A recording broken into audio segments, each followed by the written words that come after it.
Ladies and gentlemen, welcome back to the Golden Guardians podcast. This is our eighth episode, and we have taken a long hiatus over the summer. So I think our last episode we recorded was in May, and the last episode that we talked about Black Bamboo. And for people that are listening for the first time, we are a Versus System TCG podcast where we talk about competitive decks in the Golden Age format, and I'm here to welcome back the the what's the best way to say this? The Venom to my Eddie Brock. And I know it's been a while since we talked, Mr. Jacob Wheeler. Jacob, how are you doing, man? Our Venom. I'm great, man. Are you excited for the new Spider-Man movie? Oh, absolutely. What I'm not excited for is I heard it might get delayed until spring at this point. Sad. I That's know. awful. I'll tell Uh you, there's some things that I'm super excited for, man. It's the Carnage movie coming up. oh yeah, Yeah, absolutely. the the Spider-Man movie, and then oddly enough, I know this is off topic, but Diablo 2 Resurrected drops like September 23rd or something this month. Oh I'm yeah. so stoked. Oh yeah, I'm sure you're gonna be spending lots of time on the in front of the computer playing that one. Well, yeah, that and like again, slightly off topic, but the rotation happens for Magic the Gathering Oh, like in like a week. oh yeah, that's true. Goodbye Eldraine, goodbye Oh man, Ikoria. I think a lot of people will be happy to see Ikoria gone and Eldraine yes, too. yes. I'm tired of seeing rogues. I want to see something else. Yes, I'm sure a lot of people are going to be excited with that. But anyway, a slightly off topic there. So, just to give some people an idea, you and I decided to take the summer off because, your kids were out of school and Yeah, and I pretty much, wanted to work on other content for my YouTube channel, but I'm excited to be back again.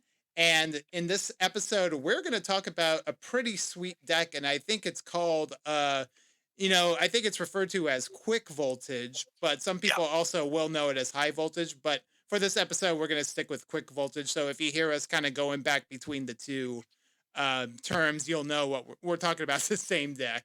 Definitely. Yeah, And so this is actually, you sent me this deck list a couple days ago. And yeah. What you think about it? I thought it was fantastic. In the podcast, we've talked about, we had the Moloids burn, on I think it was like our third or fourth episode. And that deck, it's not really a burn deck per se because it's mainly about KOing the Moloids and getting +1/+1 counters.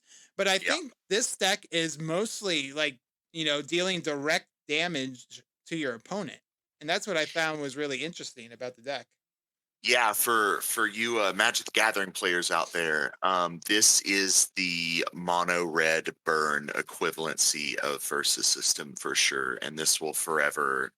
This style deck will forever exist as a top contender. Yeah, and actually when I looked at the deck list, the one card that just popped out at me, I'm like, "Oh my god, this is a card I've not played in like years," and that was Surprise Attack. And I couldn't Yeah. believe it was in this deck, and I'm like, "Oh man, that's spicy." Could you imagine opening your opening hand just being four surprise attacks and just dealing Oh, it's 20 so damage good. on them on turn 1?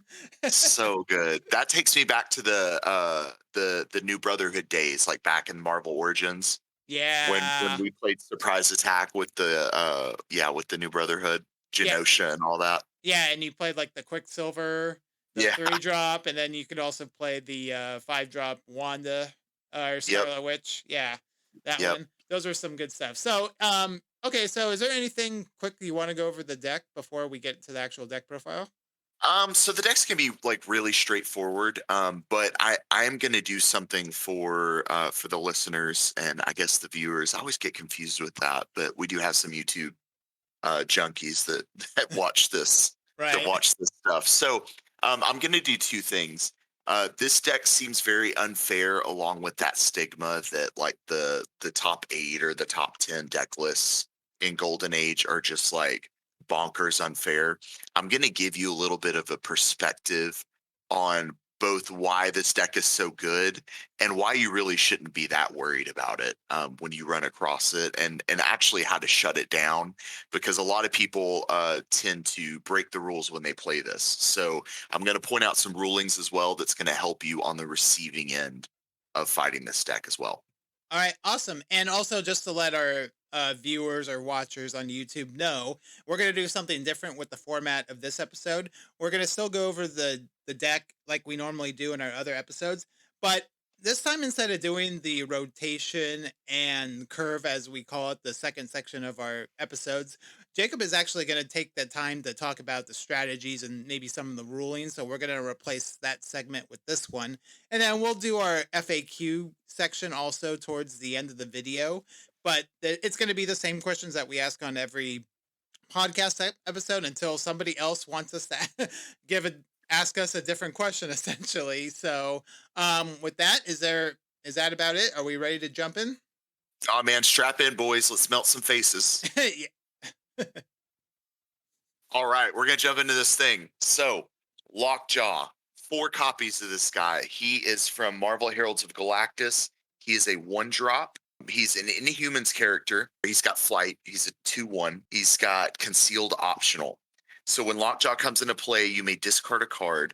If you do, search your deck for an Inhumans character card, reveal it, and put it into your hand, and you can shuffle your deck afterwards. Next on the list is going to be Speedball Penance. This is going to be Painmonger.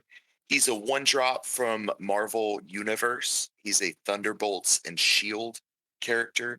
He's got Substitute, and you can activate him, and each player loses 3 endurance. And if you control 4 more resources, you can gain 3 endurance. He's a 2 attack, 1 defense with range. Next, we have 1 copy of Luna Maximoff. She's going to be from Marvel Heralds of Galactus. She is an Inhumans with Concealed. You can activate her and return Luna Maximoff to her owner's hand.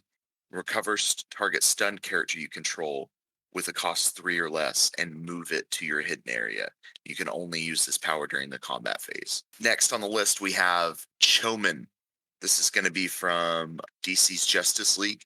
It's going to be Antimatter. Concealed optional. It's a 2/1 with range, and you can stun a character you control other than Choman. Target player loses endurance equal to the cost of the character you stunned, and you can only use this power once per turn. Next, we come into our favorite equipment searcher, and this is going to be in multiple decks throughout Golden Age.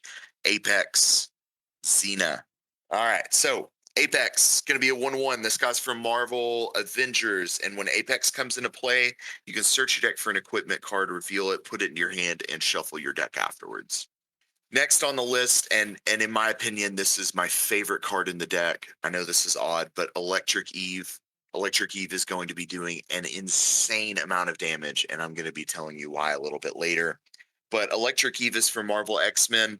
She's a 1-drop Morlocks. She's a 2 attack, 1 defense with range. She is a mutant energy. I don't know if you guys knew that or not, but doesn't really apply here, but it's still good to note, for that remix that's maybe happening later. Those mutants. All right. So evasion. This is so important. Electric Eve has evasion. You can stun this character, recover this character at the start of the recovery phase this turn. And when Electric Eve recovers, target opponent loses 1 endurance. Next, we got King Snake, a super random 1-drop. Okay, unaffiliated character. This is going to be from TC Origins, just a random uncommon. King Snake is a 1-drop. He's a 2 attack, 1 defense. Doesn't have flight or range or anything like that. But when King Snake becomes stunned, target opponent loses 2 endurance. And wrapping up our 1-drops is going to be everyone's favorite support card, Mikado and Masha, Angels of Destruction. This is going to be from Marvel Knights, the Marvel Knights set. This is a 1-drop. Marvel Knights character, 1 attack, 1 defense, and we can discard Mikado and Masha to stun target character with a cost 1 or less. And we can only use this power during the combat phase and only while Mikado and Masha is in your hand. All right, covering our 2-drops. This guy and our next 3-drop is going to be part of that glue that holds the deck together, along with Electric Eve. These three are really the powerhouse of the deck. And so we're going to go with Quicksilver, Inhuman by Marriage. This is going to be from Marvel Heralds of Galactus. He is an Inhumans and Avenger mutant physical with Reservist. It's going to be 3 attack, 3 defense. And for free, you can ready Quicksilver, and you can use its power only once per turn, and only if you control no face down resources. Moving on to our 3 drops, we have 3 copies of Black Panther, King of Wakanda. He is a 3 drop, 4 attack, 4 defense. This is going to be from Marvel X-Men. He is a Marvel Knights affiliated character. He has concealed optional. This is going to be really important as we cover that a little bit later. But when Black Panther comes into play, you can search your deck for an equipment card with a cost 1 or less and equip it to Black Panther, and you may shuffle your deck. All right, since all of our drops are going to be used to basically melt our opponent's face off, our curve really stretches out at 4 and just levels out from there. We don't have anything above 4 cost in this deck. So what we do have is we have 3 separate 4 cost characters. Each character has a very specific effect that just really helps round out this deck and helps it to play a lot smoother. So our first 4 drop is going to be Deathstroke the Terminator. This guy's going to be Deathstroke the Terminator Lethal Weapon. This guy's going to be from DC Crisis. He's a Villains United Deathstroke affiliated character with 7 attack, 6 defense, and range. So he's got Vengeance, and whenever Deathstroke the Terminator becomes stunned, target opponent loses 4 endurance. And obviously, I think we may have talked about Vengeance before, but Vengeance is just a fancy keyword for, when this character gets stunned, to trigger this effect after the colon of the keyword Vengeance. The next 4 drop to kind of round out what these decks do is Firo. This is going to be from DC Green Lantern set. This is going to be an antimatter character. It's going to be a 3 attack, 9 defense with flight and range, which is just absolute pathetic stats. The 9's kind of cool, but in Golden Age, that doesn't really play into it. She's got concealed optional, willpower 2, and you can activate her and target player loses 3 endurance. And if Firo is hidden, that player loses 6 endurance instead. So this card is actually a bonkers 4 drop for this deck. It's very, very good.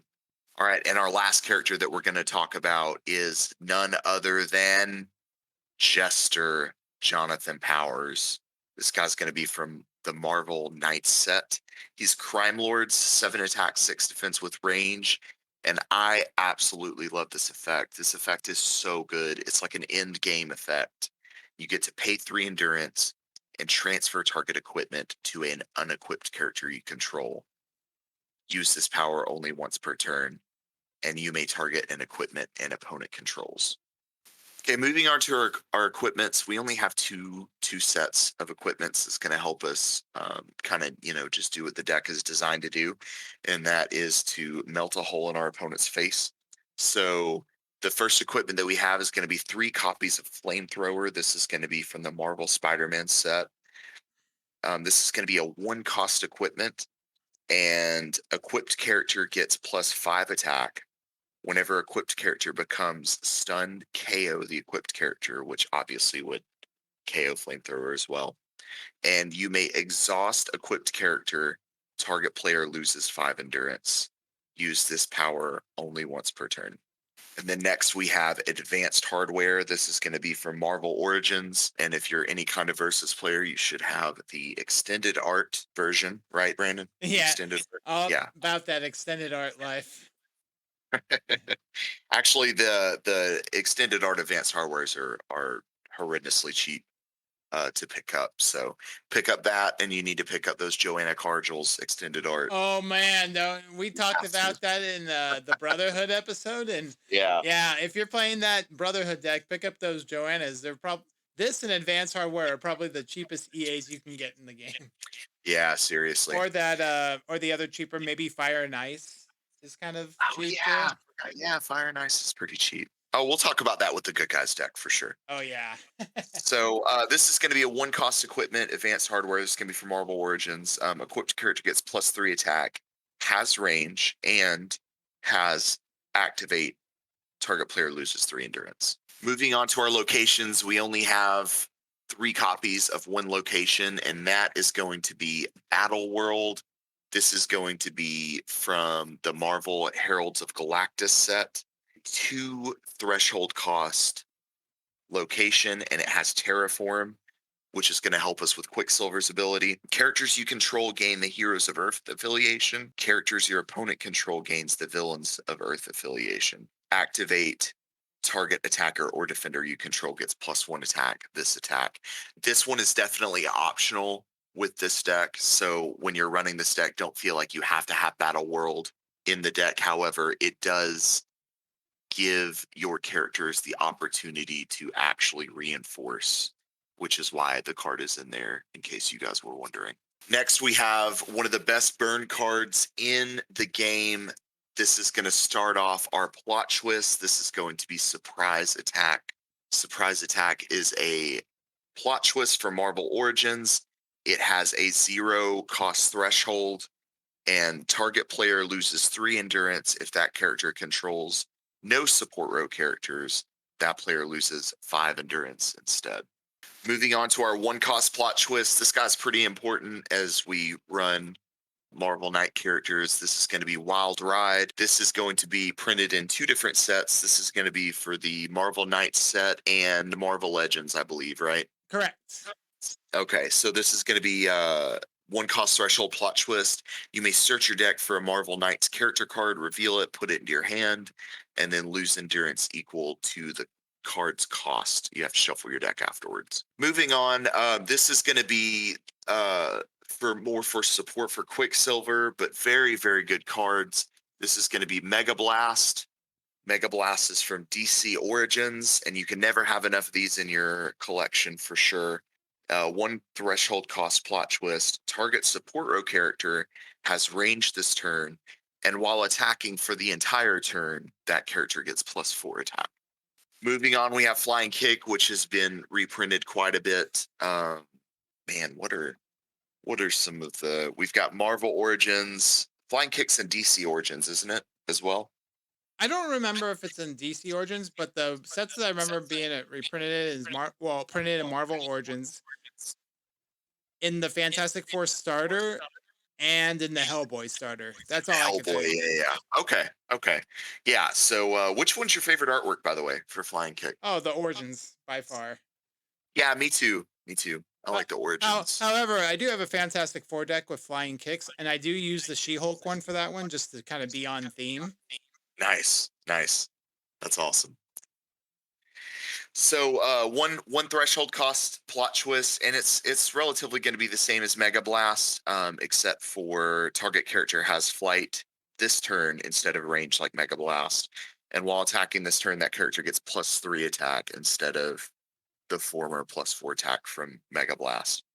That wraps up our 1 threshold cost plot twist. Let's move on to our 2 threshold costs. This is going to be 4 copies of Die for Dark Side. And anytime that there's an exclamation mark in the name, you have to yell it at your opponent as you're playing it, much like Have a Blast. There's no other. There's just no other way to play Versus. I'm You gonna know. do that for every time I see that now. It's now etched in my head for all eternity. Legit.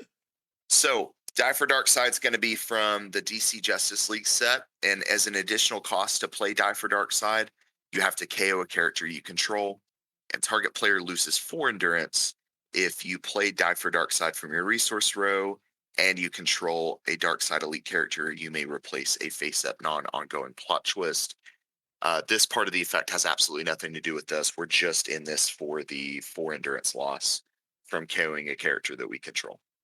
Moving on to our 3 cost plot twist, and this is going to wrap up the deck list as a whole. We have 4 copies of Enemy of My Enemy.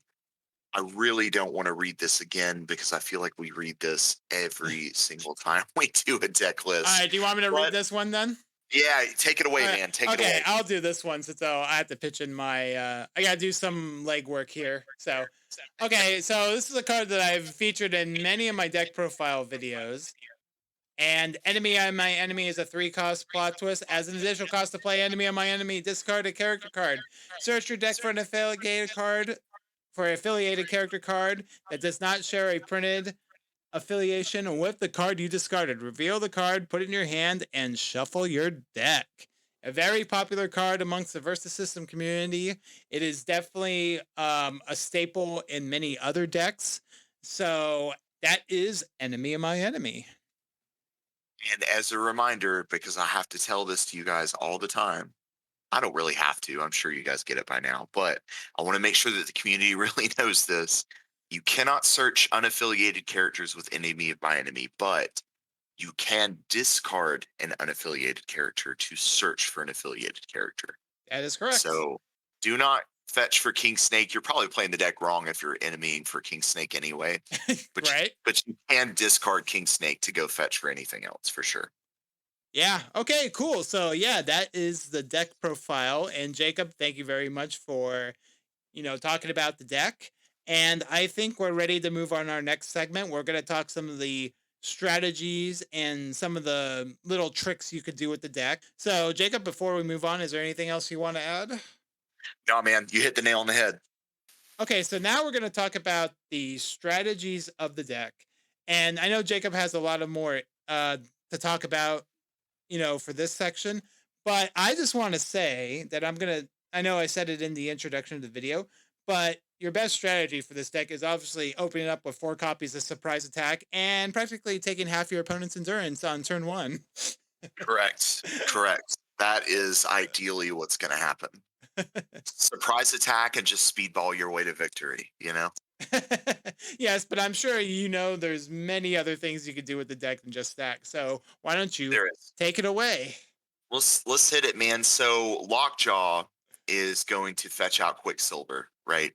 And Quicksilver is really it's one of the glues that kind of hold the deck together, right? So I don't know if you noticed, but Mega Blast and Flying Kick have this terminology that says that when the character attacks this turn, Right? so Mega Blast and Flying Kick is definitely going to buff up Quicksilver so that that buff stays there on both of Quicksilver's attacks. That's going to be super important along with advanced hardware, and possibly flamethrower. But if your character gets stunned when flamethrower is equipped to it, the character is going to get KO'd. Along with the So equipment, obviously, because it's yeah, equipped to them. So you're going to be yeah. losing 2 cards.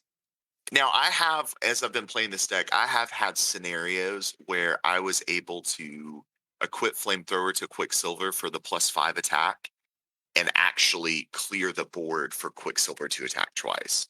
So I would, Ooh. yeah, and that's absolutely brutal, especially if your opponent doesn't have a very good start. You can go turn one Lockjaw, turn two Quicksilver, stun some stuff, and then turn three, like say they have a Boris and they're just stuck or something like that.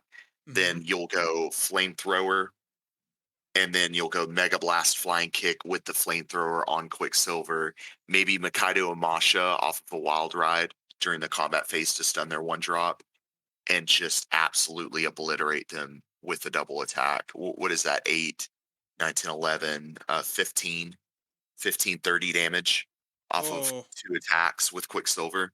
That's obviously like the best case scenario. It doesn't really happen all that often, but this is one of those things that, like, when your opponent has like a home brew or like a kitchen table brew, and it's not quite to that caliber. This is where people start to have like a bad opinions about Golden Age being kind of unfair. The decks like this and decks like Exiles were just like out of nowhere. You're just like, whoops, I win. Hmm. Sometimes, sometimes that could burn your opponent's hide. There, you see what I did there? Oh yeah. Huh? Yeah, I did. Okay. So Lockjaw fetches out Quicksilver. That's kind of the idea with Quicksilver. On off initiative turns, you can use advanced hardware and burn your opponent for 3, ready him, and then burn your opponent for 3 again. So don't forget about Quicksilver's ready with flamethrower and advanced hardware. We can use Luna Maximoff to move Quicksilver to the hidden area to turn around and kind of surprise attack our opponent.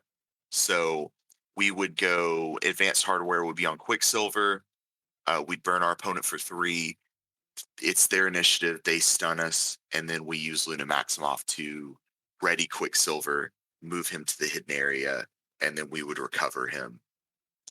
And then just attack normally with like a Mega Blast or a Flying Kick, right? Especially if advanced hardware isn't on Quicksilver. And we'll talk about that interaction with moving people to the hidden area here in a minute. Luna Maximoff is by no means something that you really need to actively go get, but it is a target for Lockjaw, which is good because sometimes you'll open up with Quicksilver. You'll play Lockjaw on turn 1 with Quicksilver already in your hand, and you'll want to thin out your deck just a little bit. So that's another target for you. Another paired combo is going to be Choman and Deathstroke the Terminator. If you get a free shot in with the Terminator and the Terminator doesn't stun, you can use Choman to force the stun to do 4 additional damage to your opponent off the Vengeance and another 4 damage off of Choman's effect. King Snake is kind of the same scenario. He's not a very good character, but we do get to eke out that extra 2 damage. So if there's ever a situation where you're like, I have this Mega Blast and I'm not really using it, you use Mega Blast on King Snake, beat in for 6 early, and then maybe you're beating in for a 1 cost. That's another reason why we have King Snake in there, is he's only 1 defense. So he's going to get stunned no matter who he attacks, which is good. And when he gets stunned, you eke out that extra 2 damage, and then you can die for Dark Side, King Snake away for an additional 4 damage. So characters that you're going to be die for Dark Siding the most is going to be King Snake, Apex, Lockjaw, and Choman. Those are going to be kind of like in that order. Choman's going to be last, obviously. But Die for Dark Side is definitely something that you want to only target Lockjaw, Apex, and King Snake. Choman is a last resort. Jester moving around advanced hardware is going to be pretty important because advanced hardware bestows the effect on the character itself. Really important to understand. And, obviously Jester can only do this once per turn, but scooting out that extra 3 damage is pretty important. Okay, I want to talk about Electric Eve for a minute because honestly, this chick is going to be your highest output of damage over time. Electric Eve is absolutely incredible, and you have to use her correctly. And in order to use Electric Eve correctly, like most evasion characters, I'm going to explain to you the rules on how the recovery phase works. And this isn't to insult any of the viewers, the listeners' intelligence. I'm just trying to help you guys min max your play skills. Okay. So with the recovery phase, this is straight from the rules. As the recovery phase starts, any powers or modifiers that trigger at the start of the recovery phase trigger and then are added to the chain, and then the primary player gets priority. And after all the players pass on an empty chain, and I'm going to paraphrase the rules from this point forward because it gets a little lengthy. But after all players pass on an empty chain, so once the chain is completed, after at the start of the recovery effects actually happen, then you start to wrap up the recovery phase. During the wrap up of the recovery phase, we are not allowed to have interactions like triggering things like only do this during the recovery phase or something like that. Once that wrap up happens, that's it. We have to move on. You cannot place things on the chain. So during that wrap up, obviously we check for life. Whoever has 0 or less life loses the game, or the person with the least negative. You guys know how that all works. And then each player may choose 1 character he or she controls with the stunned characteristic. The primary player chooses first, and then all remaining players make their choices in clockwise order, and then obviously recovers that character, stuns the rest, right? Now, don't flame me too bad during the comments section. I welcome your input, but this is obviously kind of paraphrasing what's happening. Okay. So, with all of that being said, evasion is going to be one of those things where once you recover off the evasion, that gets placed on that chain that we talked about in the very beginning. Electric Eve, whenever she recovers, the opponent loses 1 endurance. So this is what winds up happening. Let's take, for example, turn 1. Electric Eve is going to attack for 2 onto an empty board, just for example. Okay. The opponent's going to lose 2 endurance because Electric Eve has a bonkers 2 attack. Okay. So that's 2 damage. Now, what we're going to do here is we are going to evade Electric Eve. And now, once we evade Electric Eve becomes stunned, the recovery phase starts, and then Electric Eve's evasion gets placed onto the chain. And once the chain becomes empty, then we get to move on. So Electric Eve is then going to recover from the evasion situation, and our opponent loses 1 endurance. Now, this is what we do: we evade her again. Once we evade her again, then Electric Eve gets chosen as the one character during the wrap up that we get to actually recover again. And so Electric Eve outputs another damage. Now, I know most of you guys are like, ooh, wow, another damage. But remember when I said DPSing over time, right? So in scenarios where Electric Eve has, say, let's say, advanced hardware, I exhaust Electric Eve for 3 damage, and then Electric Eve evades, and then she recovers, and then she evades again, and then she gets chosen as that recovery. Man, that's 5 damage off of 1 character. Did all that make sense? I hope that made sense. Yeah, I think it made sense to me. Whether it makes sense to our viewers or listeners is a different story. But I think I understood it, so I think you're good to go. Definitely. And if you're a Morlocks player, this is, or a Spider-Man evasion player, this is also important to understand kind of how evasion works with that. One of the other things that I want to get into is Black Panther. And now we're kind of treading into the zone where if you're on the receiving end of high voltage, or I'm sorry, quick voltage, my bad. I did it. I wasn't going to do it this time. No Quick worries, it's voltage. okay. Like I Sorry, said everybody. in the beginning of the podcast, that we probably would toggle between the two terms. So If you're on the receiving end of this, it's important to understand the rules and the interactions, just like eking out that additional 1 damage with Electric Eve every turn if you're able to. It's important to understand how Black Panther actually works, okay? Because I have seen so many times in play groups where people are misusing how equipments actually work. So before we get into Black Panther, I definitely want to get into how equipments work. And again, we will be citing the rules. First of all, it's important to note that whenever a character is stunned, and this is per the rules, whenever a character is stunned, the equipment is actually shut off. Okay. The equipment is treated as though it does not exist. The second thing that's really important is unless the equipment itself has concealed optional, which I think that there's an equipment in the Marvel Knights. It's like that weird underworld medallion. You know what I'm talking about?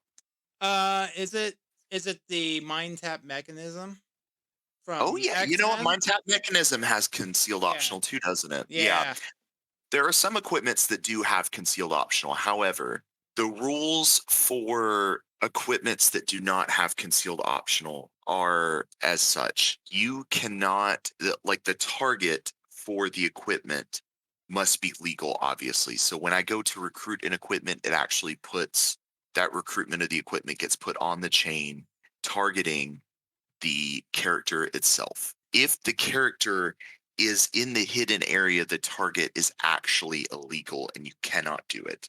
You cannot equip a character in the hidden area. Furthermore, if the character transfers from the visible area to the hidden area, the equipment actually falls off. And then there's one more thing that's super important. Now, this is 302.8 in the rulebook. A player instructed to put an equipment into play attached to a character must follow all applicable rules about what equipment is legal to attach to that character, just as in the cases where the player would be recruiting the equipment to that character or transferring it there. If the equipment cannot legally be attached to that character, the equipment does not come into play attached to that character. It will remain in the zone it was in before the player was instructed to put it into play. What this means, and this is obviously paraphrasing, is that you cannot use Black Panther's effect in the concealed area to fetch out something like flamethrower and attach it to Black Panther. It is actually illegal. You cannot do this, which is why Black Panther has the concealed optional characteristic, or I guess keyword, right? So Black Panther would need to come into play in the visible area. Then you can search for flamethrower or advanced hardware and equip it to him in the visible area. Now, what I've seen before is I've seen a couple things. I've seen people play Lockjaw in the hidden area and then try and attach advanced hardware flamethrower to Lockjaw and just absolutely melt the opponent's face off every turn with Lockjaw hidden and the opponent just can't do anything about it. And I've also had scenarios where we put Black Panther into play in the hidden area, fetch out flamethrower, and then the same thing. We just start burning him for 5, and that stuff really adds up, and it really makes the deck seem horrendously unfair. But once you kind of understand these situations, especially with like Jester transferring the equipment over into the hidden area or something like that, once you realize that those things are actually illegal and you cannot do that, the deck becomes a little bit more manageable to deal with for sure. So, Jacob, thank you for talking about the strategies of the deck. And that's hopefully the people listening and watching this on YouTube will kind of get some ideas how to play the deck and what kind of strategies they should look for. So, now we're going to move on to our FAQ segment. Unless, of course, Jacob, is there anything else that you need to add before we move on? Oh man, that's it. Okay, so now we will move to the frequently asked questions segment of our episode. Okay, so now we come to the FAQ segment of our episode. And since we're kind of running out of time here, I'm going to go ahead and answer all the questions that I think are appropriate. And then Jacob could input whatever he feels like towards the end of this segment of the episode. So if you are a normal listener to the podcast, we usually ask 5 different questions about the deck and kind of just talk about some of the things people have asked us in the past, the questions. So we kind of just use those same questions in all the episodes. So I'm going to go ahead and just power out all the questions, and starting with question 1, what turn does this deck usually win by? I can probably see this deck winning by turn 3 or turn 4 at the latest, because you have all the powerful pump cards, and then you have a lot of these burn cards. So I would assume that by turn 3 or 4, you can definitely win. And the second question, what are some of the good matchups and bad matchups? Okay, so I don't really play the deck myself, so I can't really imagine what the good matchups are. I guess like an advantage for quick voltage would be against the Spider Cell deck or Mega City, because they don't really need to attack very much because you could just burn your opponent out. So I think that's a good matchup. A bad matchup, and coincidentally, my last deck profile video on my channel was the Heralds of Galactus, and that deck has a lot of gain endurance cards. So I think that would definitely be a bad matchup for this deck. So Honestly, any amount of life gain, which is why what is it? Mutant Messiah? I think no, Messiah Complex. I'm oh sorry. yeah, oh yeah. Messiah Complex paired with like Galactus in the graveyard or the Beyonder is typically the answer to quick voltage, and it's not fun. Okay, yeah, definitely good to point out there. Okay, so what are some of the individual cards that hurt this deck? That kind of goes with what we're just talking about. Pretty much any card that gains endurance, anything that, if Quick Voltage uses their characters to attack, maybe some kind of reinforcement cards could also hurt the deck because they're not causing as much breakthrough if you're going that route. So that, Total Anarchy is probably one of the most backbreaking cards. It shuts down our DPS like Electric Eve. We don't get those evasion triggers. and I know you And said DPS throughout the podcast for this episode. What does that mean actually? damage per second. Oh, Like okay. it's kind of like an MMORPG kind of gaming term, but like we're just using it to really track how much damage Electric Eve is actually doing over the course of 5 or 6 turns. Right. Got it. Okay, so next question, question 4. What are some budget options for this deck? So after looking at this deck, I feel this deck is pretty budget by itself, but I feel the more expensive cards are probably the 4 copies of Enemy of My Enemy and Yeah, 4 copies of Wild Ride, maybe, but they're not like terrible. But I definitely would cut those out. You can maybe put in some more burn cards or Vicarious Living is a really good option oh, instead of Enemy of My Enemy. Oh yeah, we've talked about that in a previous Yeah. episode too. Definitely, yeah, Vicarious Living would be good replacement for Enemy and My Enemy. And then Wild Ride, I guess you could put more characters or whatever your Yeah, fancy is. you can cut out the 4 wild rides and take out the Mikado Amasha and put in a 4th Black Panther and just naturally draw it. And your other 3 can just be actually another attack pump. Blinding Rage or something like that, or Trial by Fire. There's a lot of different good ones Okay. that you can run as a 3 of for sure. And our favorite question, the last question, if you can allow 4 copies of one band card in this deck, what would it be? Obviously my choice. And this is probably the last time I'm going to say it because when we do our next deck, it's going to be different, but Overload. Overload is a very good card. I like Overload a lot. I'd still do Dr. Light, man. Dr. Light's pretty nuts. Yeah, for this deck, that makes sense because then you Yeah, can get a lot of your little characters back. man. But Black, yeah, just so good. Yeah, Dr. Light, yeah, awesome. okay, so I think that about wraps it up for this episode. And as we, throughout the season of the podcast, we were talking about the top 8 decks in the Golden Age format. And our next episode is going to be the last deck that we talk about. And I actually have a good way to start the introduction of the next episode talking about this deck. But I will say this is probably the black sheep of the top 8 deck. And it's like, we have to do it, Jacob.